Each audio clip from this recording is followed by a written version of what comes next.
Hi, this is Jack Zenger. I'm delighted to welcome you to today's webinar.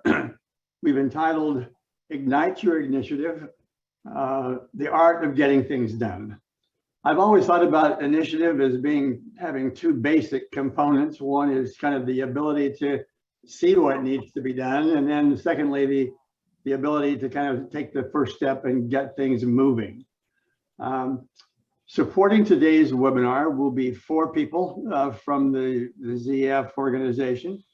Myself and Joe will be making the presentation in large part, but we're joined by one of our colleagues, Jill Mancini, who will at the end of today's webinar be here to kind of give you a special offer and an opportunity. Jill, say hi to the people if you would, so they'll know your voice. Thanks, Jack. Hello, everyone, and I look forward to connecting with you at the end of the session.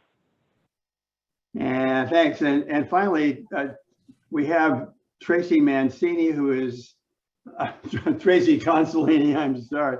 Tracy Consolini, who is managing our chat room. Joe and I are not able to kind of keep track of all the things that you say and ask for. And so Tracy is graciously managing that and is very knowledgeable. So if you have questions or requests, she will be able to handle those. So with that, Joe, let's get started. Well, thanks, Jack. And the first analysis I did, I looked at the data. This is 113,000 leaders, and I looked at the influence of taking initiative, one competency, on this overall perception of leadership effectiveness.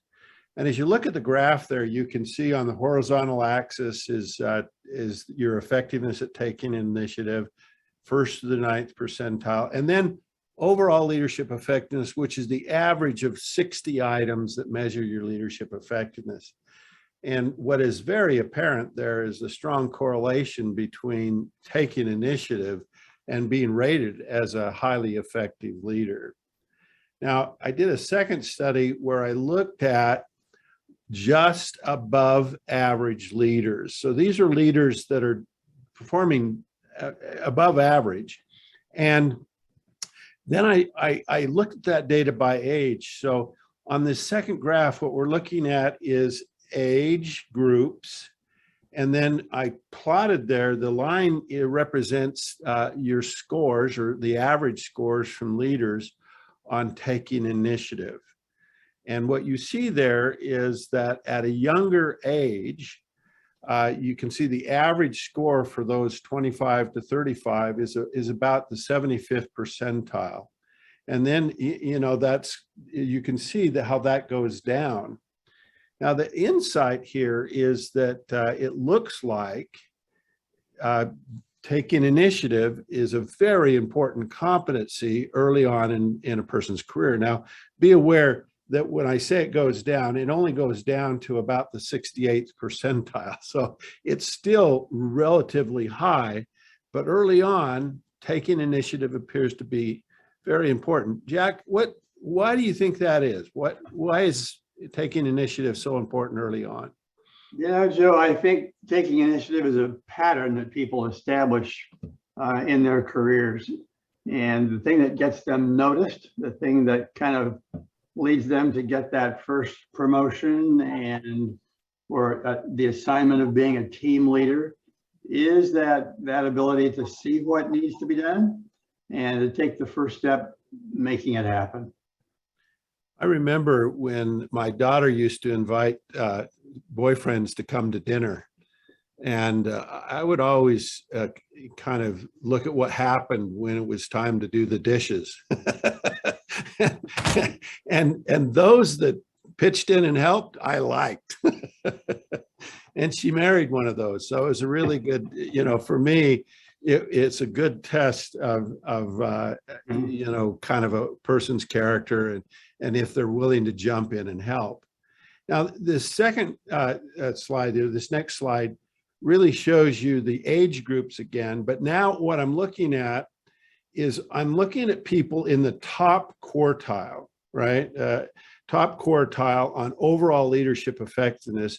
And then we're looking at the percentage of people in the top quartile on taking initiative.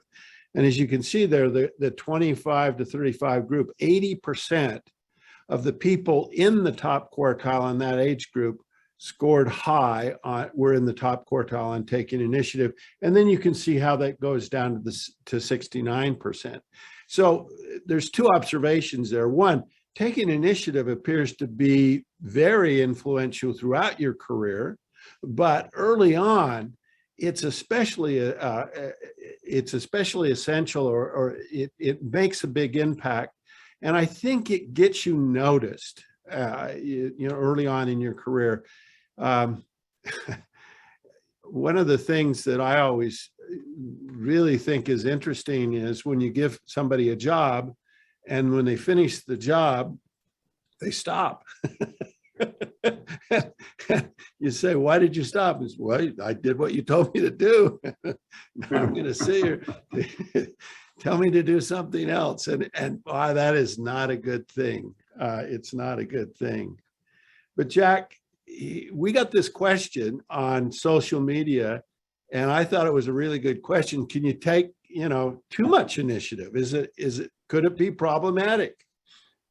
Well, I think there's no question that this quality of taking initiative is not something that people can have that's totally unfettered.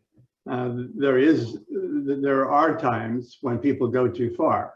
And so we've tried to make a list of some of those elements that might go into having that happen. One is that it goes in a direction that's not aligned with the company strategy, or it crosses into boundaries that are way out of your domain, or you don't get the right permissions from the people who are being impacted, or that you don't involve in a helpful kind of way the colleagues who need to be involved, or that if your motives are perceived as being self-serving, then maybe you've gone too far. And finally, I mean, does it overload the ability of the organization to execute properly? And does it divert important organizational resources from the more important projects? So yeah, initiative is a wonderful thing, but there are times and places where it needs to have boundaries. Jack, I think one of the keys here is that people do stuff, but they don't tell people what they're doing. They don't communicate.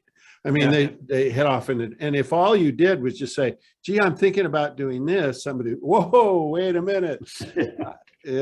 I think all of these things, most of these things could be resolved. Well, on this next slide, what we show you here is the impact of taking initiative on a leader's impact at creating engagement. Now, let me ask you a question. Have you ever worked for a manager who needed to get something done in order for you to do your job? We all have, haven't we? And that just drives me crazy. Since I'm in a kind of a top level position, that doesn't happen to me anymore because Jack always gets stuff done before I do. But waiting on your manager, right? Waiting for them to kind of come back and get things done. And what you see there is this connection between the engagement of employees and the extent to which their manager takes initiative and gets stuff done and makes stuff happen. And it's very strong. If they're poor at it, engagement's at the 27th percentile. If they're really good at it, engagement's at the 77th percentile. That is a very strong study there, and that's based on 100,000 leaders. The next study we looked at was the percentage of employees that work for you, direct reports, who are willing to go the extra mile. And what I think we're seeing here is this effect, this imitation effect, because if a manager is really good at taking initiative, that whole idea of an employee willing to go the extra mile, they tend to replicate that in working harder and taking on things. Jack, have you seen that in your experience? Absolutely. The behavior of the leader is really contagious, and his or her willingness to kind of do the extra jobs or tasks or pitch in, roll up their sleeves, get to work, that makes a huge difference on the people who report to them and their willingness to go the extra mile. And the last one is the frustration that can occur when a leader doesn't get around to it, doesn't take care of things. And this is the percentage of people that think about quitting. We're in the middle of this great resignment here and people leaving. And you don't want to give people an excuse to leave. And so getting things done, taking an initiative, making stuff happen, getting stuff out of the way, clearing the path, that really helps. And as you can see, leaders who don't take initiative well are 46% of their direct reports are thinking about quitting. Only 14% are thinking about quitting if you're really good on that capability. The interesting thing is, as you think, gosh, you've talked a lot about taking initiative, how powerful it is. How does it rank in terms of importance? And it actually ranks 15th. So why? Well, I think it's, for most people, it's a given. For most people, they say, hey, that you should be doing that. That ought to be automatic. And so I think they rank it low. When we looked at this by gender, we found an interesting kind of effect here. Now, we found males, their average effectiveness at taking initiative was at the 48th percentile. On females, it was at the 55th percentile. Now, that's not a huge gap.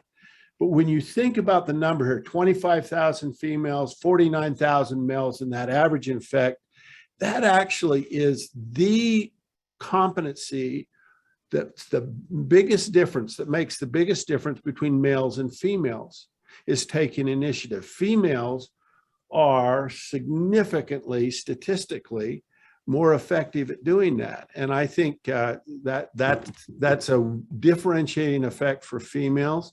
And we found that to be true in the data. The second study here is we looked at management level.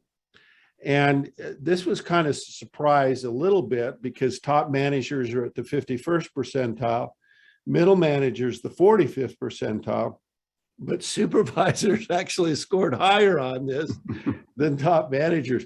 I just think there's a lot more things that they can do. And top managers, you know, they get stuck sometimes. Sometimes it's harder to show initiative in those top level positions. The last one looks at effectiveness on taking initiative by age. And since Jack and I are a little older, we're a little sensitive to this graph, but it appears to go downhill. But then I looked at the top performers, and it still goes downhill a little bit, but not a lot. You can see that it's a more level slope there for the top performers. So Jack, can you summarize this for us? You bet. Just to kind of just stand back and just review what we've pointed out. Taking initiative has a substantial impact on a leader's overall effectiveness. We hope that's come through in the data that Joe has presented. It can be even more important for people early in their career. So those of you who are participating in today's webinar, if you're young and early in your career, you might just take special note of what we're saying. We found that leaders who take more initiative have subordinates who are more engaged, less likely to quit, and more likely to go the extra mile. We think those are clearly behaviors that all of us would like our subordinates to exhibit. Joe noted that females score statistically significantly higher on taking initiative. It's very clear that females in the main are being asked to do multiple things in terms of their roles at home and their roles in organizations. So they apparently get better at it. And finally, as people age, their effectiveness at taking initiative does decline, except for those leaders in the top quartile who tend to remain relatively the same. Well, thanks, Jack. And so this next slide, what we're going to show you is your results on the self-assessment. And the self-assessment looks at preference. And preference is not effectiveness, but it's connected to effectiveness. We actually find that this score here has a significant positive correlation to the perceptions of others' ratings on your ability to take initiative. There's a positive correlation between that. And again, the scores range from -8 to +8. And this shows you your preference. This is your interest in taking initiative and your desire to take initiative. And as you look at taking initiative and you look at other competencies, people that score high on taking initiative get a high score on this. They also tended to get a higher score on champions change, on customer focus, on technical expertise, and on displaying integrity and honesty. So we think this is a pretty powerful assessment at giving you some insight on your preference there. Now, your effectiveness on it is a little bit different, but it's correlated. So we wanted to talk about an example of a person who we thought was really an example of a person that was good at taking initiative. And I thought Florence Nightingale was a good example. And Jack asked me if I wanted this example because she kind of was a statistician, but she's one of my people. She was kind of a data geek, although she really was a great nurse. In 1984, Florence Nightingale arrived in Constantinople to take care of soldiers who were wounded in the Crimean War. And this hospital was only a group of old barracks, and they were dilapidated and they lacked clean drinking water or a working sewer system or adequate supplies. Now, her requests for supplies were ignored by the military. And at that time, people were unaware of the connection between sanitation and disease. So during her first winter, 4,077 soldiers died there. 10 times more soldiers died from typhus, typhoid fever, cholera, and dysentery than from battle wounds. So what she did is, and she wasn't she didn't get educated in mathematics or statistics, but she gathered data on the wounded. And she came up with this. This wasn't a graph or a type of graph that had ever been seen before, but she believed that pictures were more powerful than words. And so these graphs she came up with, they call it a kind of a pie chart. Well, what you see here is the red is disease, the number of people that died from disease. Then these are the number of people that died from other causes. And then you can see the wounded. And you can see that it's really a very small percentage of people actually died from the wounds they received. The vast majority of people were dying from disease that they got going to the hospital. And, one of the interesting things that she instituted, and this probably will sound familiar, was the washing of hands and adequate ventilation. And so, this goes back to Florence Nightingale and some of the things that she found in the hospital. She took great initiative and really made a huge difference. And, she has a wonderful reputation and is really remembered as the lady of the lamp, that person that goes around checking on these wounded patients in the night. So I thought that was a really good example. Jack? Yeah, I find that example kind of really instructive. And yes, I do think that one of the reasons Joe chose it was because she was one of his people, being a statistician. But just creating those graphs was a great act of initiative. I mean, that she would take it upon herself to kind of call that out in a graphic form. Well, the logic for how a person can take more initiative sounds a lot like a Nike commercial, just do it. But what brings up questions like just do what? What gets me started? And so using data from about 110,000 leaders, we compared the best versus the worst to identify what else were they doing? What were the behaviors that the best displayed in contrast to the people who were average or poor? The data revealed 6 strength building behaviors that we'd now like to talk with you about. So again, over 1 million raters pertaining to about 110,000 leaders. So it's a large database, lots of solid data from around the world revealed that there were these 6 qualities or behaviors that seemed to go hand in hand with people who were perceived as being really good at taking initiative. And the 6 of them are displayed there on this chart. You can see the little symbol that represents each of them. And so now what we'd like to do is to kind of go through them one at a time and talk about, what might explain that link. Let us be very candid, first of all, by saying to you, we don't know for sure why a person who is good at driving for results is also good at taking initiative, but we've got some good hunches. We've got some ideas. And so we would invite you to kind of think with us about what causes that to happen. So Joe, tackle the first one. Well, when I think about drive for results, I think about this really interesting video of Will Smith on a treadmill.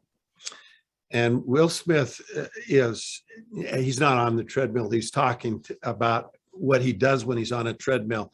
And Will Smith says, if I'm running and somebody is on a treadmill by me, he says, I will die before I get off that treadmill first.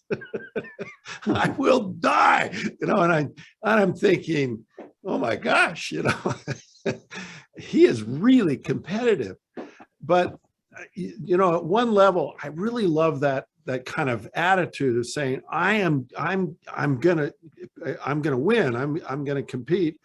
And we've all had that experience where somebody was given an assignment and they come back and they kind of go, I didn't do it. And you kind of go, why? And they say, well, something came up, or, oh, I would have missed my nap. But they usually have better excuses than missing their nap. But it's interesting how those people that really have this energy and this desire and this really driven to deliver, if they say they're going to do something, they're going to do it. And again, we all know that there's stuff that gets in the way. We all know there's circumstances that keep us from delivering. Now, some people say, hey, if I deliver 9 out of 10 times, that's reasonable. But the problem with that is the thing that people remember is not the 9 times you did deliver. The thing they remember is that one time you didn't deliver. And so this is really, if you think about it, if you are just really good at delivering results, that automatically pushes you to take a little more initiative, to go that extra mile, to do the stuff that's necessary in order to deliver. And it might be hard, it might be difficult, you might have to stretch. And I think that's part of it, that this desire to always, always, always deliver. The second thing we found was this quality of displaying integrity and honesty. And I must confess that I scratched my head for a couple of minutes trying to think about what exactly is the link between these 2 behaviors, having high integrity and honesty, and also displaying initiative. And I think it boils down to a person with high integrity is constantly saying, I need to do what I know needs to be done. So if I see things that need fixing, if I see things that need doing, if I'm a person of high integrity, I will take the first step and begin to go down that path. I will be mindful of looking for what needs to be done. As a leader, I am responsible, so I need to kind of be constantly scanning the environment and scanning what's going on to see, are there pieces that are missing, and I'll do it right, and I'll that's the key to initiative. So I believe there is a strong link between these two. We know it's true statistically, and I think that may be the explanation for it. Joe? The other thing I thought of here, Jack, is that sometimes if you lack integrity and you're taking initiative, I start to question why. I start to, oh, why are you doing this? What, are you trying to do something, or are you trying to do something problematic? The next one is about solving problems. And I remember several years ago, I was in my office. I was doing a spreadsheet. I was creating a heat chart. Now, what a heat chart is it's a spreadsheet. And on the spreadsheet, you have kind of colors, and the colors really represent the average scores for people in this case. And so a high score would get a dark green, and then a moderate high score, a lighter green, and then a mid-level score, a yellow, and then a light red for a lower score, and a dark red for a really low score. And so I'm in there and I'm doing this by hand. I'm just taking the spreadsheet and I'm putting colors on the squares. And one of my colleagues came in, Lynn, and he kind of watched what I was doing. Lynn was a computer programmer, and he asked me what I was doing. And I said, I'm creating a heat chart. He says, would you like me to write a macro? I said, what's a macro? He goes, well, I'll show you. And so Lynn literally came back in 15 minutes and he had written this macro, okay? And what the macro did is it automatically went through and it automatically put the right colors in the right squares. This saved me hours of work. Now, I continue to use that macro Lynn wrote to this day. He solved a problem. And one of the interesting things about people that take initiative is they're sort of looking for those problems. Lynn was working for it. He was looking for it. He was saying, Folkman's wasting all his time doing this. I think there's something more valuable he could do. And he was right. And so as you're in your job, there's always problems. I mean, problems hang out everywhere. And if you can be a problem solver, you're going to be seen as taking a lot more initiative. And Jack, you are a great problem solver. You love to solve problems. And I think you do a really good job of this. Anyway. Well, thank you. I think there's no question that people who are problem solvers are therefore more inclined to take initiative because they can see the way forward, just as Lynn did with creating heat charts. Well, okay, the next thing we found was that there is a strong link between being inspiring and motivating and this quality of initiative. And I think the explanation for the link between the two is that most projects in organizations today aren't things that one person does by herself or himself. It requires other people being engaged and involved. It requires generating excitement and enthusiasm in others. And so this link between being successful, being effective at initiating things is really linked to my ability to be successful and effective at inspiring the people who are about me. So leadership does mean impacting others in a positive way, causing them to act. That's really true. Sometimes people are like that character in Winnie the Pooh, Eeyore, when they get an assignment, they're going around, oh, you don't want to do this, is that, you know, and Yeah. somebody who has enthusiasm and energy for something, that takes initiative, and that really makes a difference. The next thing is champions change. And change is difficult. We all get in a rut, don't we? We tend to kind of, I remember a few years ago, we moved offices. And on Friday, we were in our old office, and our new office was in the same complex, but it was about a block away. And so on Monday morning, I got in my car and I drove to our old office, got out of the car, started walking in the office, and then I go, oh, we moved. And I think that's just a good example of the rut we get into. And I was fascinated this year by the fact that we're all kind of frustrated by going home, but then when we went home, we said, hey, this is pretty cool. I mean, the commute to my office is the walk from my bedroom to my office. And in midsummer, Jack sort of said, look, we need to meet together again. And so we started to meet this summer, and then kind of Omicron ruined that.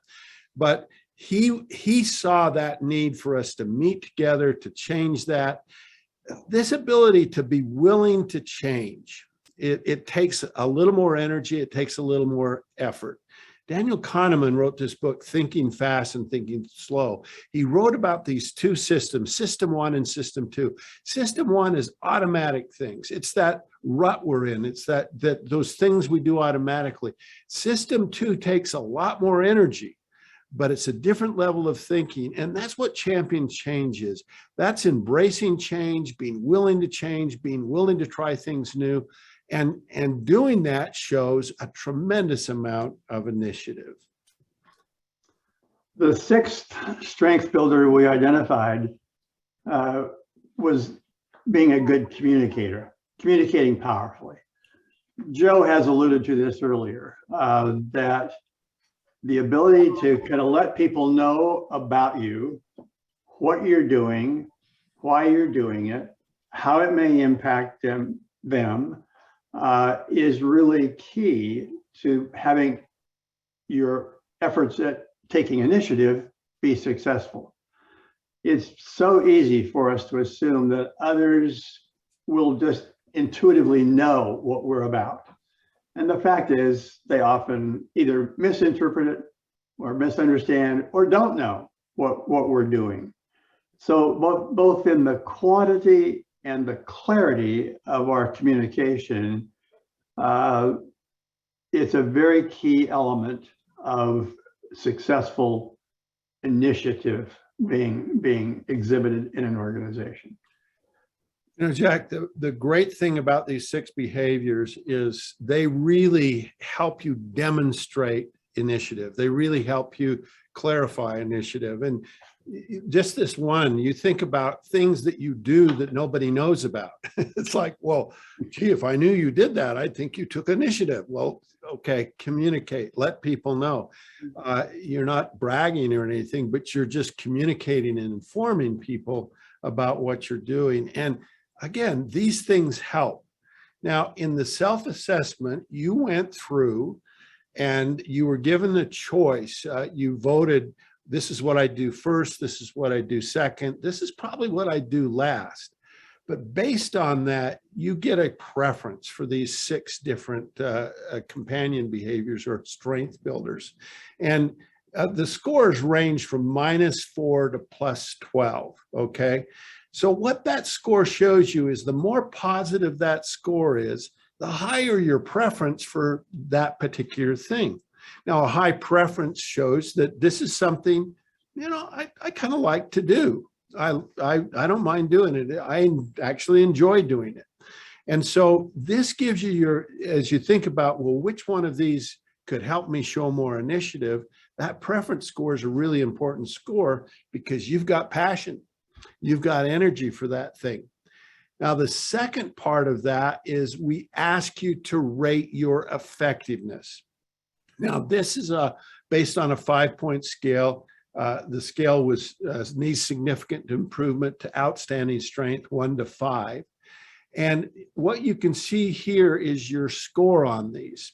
Now, there's 2 things to be aware of. One is your level of effectiveness and whether your scores are super high, or your level of ineffectiveness. Is there something there that you score fairly low on? If you got a 3 or a lower score than 3, that might be something that might be a fatal flaw for you, that you really might think, gosh, I better improve on this. And we also show you in that output kind of the average scores, and you can see if you're below average or above average on these scores. And these averages are based on the results from 110,000 leaders looking at those same things, and from about 3,000 leaders who we've had do the taking initiative self-assessment. So as you think about this, the next question is, so what might I work on? And the first issue here is, do you have a fatal flaw? If any one of these 6 characteristics is something that you really stink on, then you're stinking the place up. You are not going to be seen as taking it. You can't be bad at any one of these, and I mean terrible. But if your score is 3 or lower, that might be a problem for you. And our suggestion is you ought to fix that. You ought to work on that. But if you don't have any fatal flaws, you could just say, well, I'm just going to try to be a little bit better at 1 or 2 or 3. And what we're showing you is if you just try to get a little bit better at 1 or just be above average at 1 or 2 or 3, the influence on your taking initiative doesn't go up very much. It goes from 35th to the 52nd percentile. But as you know, we really believe in building strengths. And look what the effect is if you're really good, if you're at the 90th percentile on one of these. Well, your average effectiveness at taking initiative goes to the 73rd percentile. If you're really good at 2, 81st. If you're really good at 3, 86th. And if you're really good at 4, you're at the 90th percentile. So our logic is, if you have a fatal flaw, you better fix it. That ought to take priority. But if not, the real approach that works here is taking one of these and building a profound strength in it. That almost moves you to the top quartile on taking initiative. So Jack, what should you work on? So let's think together about what you might want to do in terms of choosing what to work on.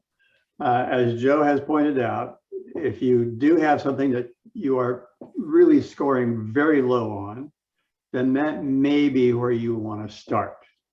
But if that's not the case, then what behavior might you improve that, in your opinion, would have a really positive, significant impact on your current performance in your current job? And so just think, which of those 6 would make the biggest impact? And then we always encourage you to stop and think about, okay, maybe objectively, impartially, maybe there's one that would really help me, but there's one of them that I'm really kind of personally passionate and really want to get better at for all sorts of personal reasons. And so you probably want to combine those 2 elements. What does the organization need you to do? And what are you reasonably passionate about wanting to improve for whatever personal reasons you have? So we would invite you just to sort of think about, what might that be? So take a moment and think about which of these 6 strength builders would best meet the criteria for what would make the big difference. We're curious about which one is high on the chart for the majority of you. And so if you wouldn't mind just kind of indicating which of those you're going to select to work on, that would be, I think, informative for us. Jack, what's your guess? Which one do you think? I'm going to guess number 4, but Okay. number 4 or number 6. No, yeah, I think that we don't want to bias you, don't No, don't want to buy. We don't want to buy. that problem solving, that's good too. That's Yeah. No. okay. Well, let's see what we have. We'll see. Well, oh yeah, okay. 41% said inspires and motivates. We're right, Jack. 4. 30%. Well, But drives for results is also important, and we think that's great. okay. And a few people even said honesty and integrity. All right. Right. That's probably true. Okay. All right. So, Joe, do you want to explain this to access the development guide? What we think we can help you with here is just this idea of the resources that, how do you do that? How do you get better at that? And so rather than just sort of saying, I'm going to get better at inspiring and motivating by doing what? And so what we have is a development guide that goes through each of the 6 and gives you some ideas, some insights, and these come out of our research again, on what you can do, some specific actions you can take to drive for results or improve your honesty and integrity or to be more inspiring. And again, these are kind of hard because sometimes these require a different behavior to move forward on it. But we are going to get you a copy of these. If you'll do the exit survey, you'll be able to download this development guide automatically. And Jack, what's this quote from Nora Roberts? Yes. So we found this, what we thought was a wonderful quotation from an author by the name of Nora Roberts. And you can read it. If you don't go after what you want, you'll never have it. If you don't ask, the answer is always no. If you don't step forward, you're always in the same place. Now, for those of you who might not know Nora Roberts, she is the author of some 225 books that are in the kind of the general romance novels category. And actually, the person who's been in charge of our chat room today, Tracy Consolini, indicated that she is an avid reader. And I'm going to ask Tracy to kind of indicate to us, how many of the 225, Tracy, have you read? Truthfully, probably about 50. About 50. Whoa. Okay, we're very impressed. She is the first person who was inducted into the Romance Novelists Hall of Fame, but we think the quotation that she has up there on the screen is a wonderful and accurate sentiment, whatever profession you're in. So, Jill, you've now got something that you want to talk with this group about. I do. So thank you to Jack and Joe and for all the participants for taking the initiative to be here today. We started by looking at the impact taking initiative has on your career and the implications on employee engagement. You then had the opportunity to use the assessment to explore your preferred approach, and the assessment will be open for 2 more days. So if you did not have the chance to complete it before or during, please feel free to complete it once the session's over. You also previewed the strengths builders that you can focus on for increasing your effectiveness and applying that non-linear development. So a lot was covered in 45 minutes, and we're glad you were here. If you'd like to share these learnings with your organization, we invite you to join us in having a taking initiative session specifically for your organization.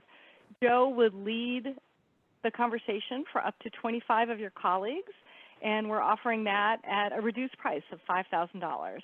And that includes time for Joe to talk to you about your organization and how taking initiative will help with organizational results. So reach out to us, let us know if that's something that interests you, and we'll work together to get that on the calendar. Now, feedback is a gift, and in exchange for giving us feedback, we will send you the development guide that Jack and Joe previewed. In order to provide that feedback, as soon as the session closes, you can follow the link that is just been posted in chat, and that will take you to a new window that will allow you to tell us what you thought of today's session. And that is bit.ly/ZF-Ignite.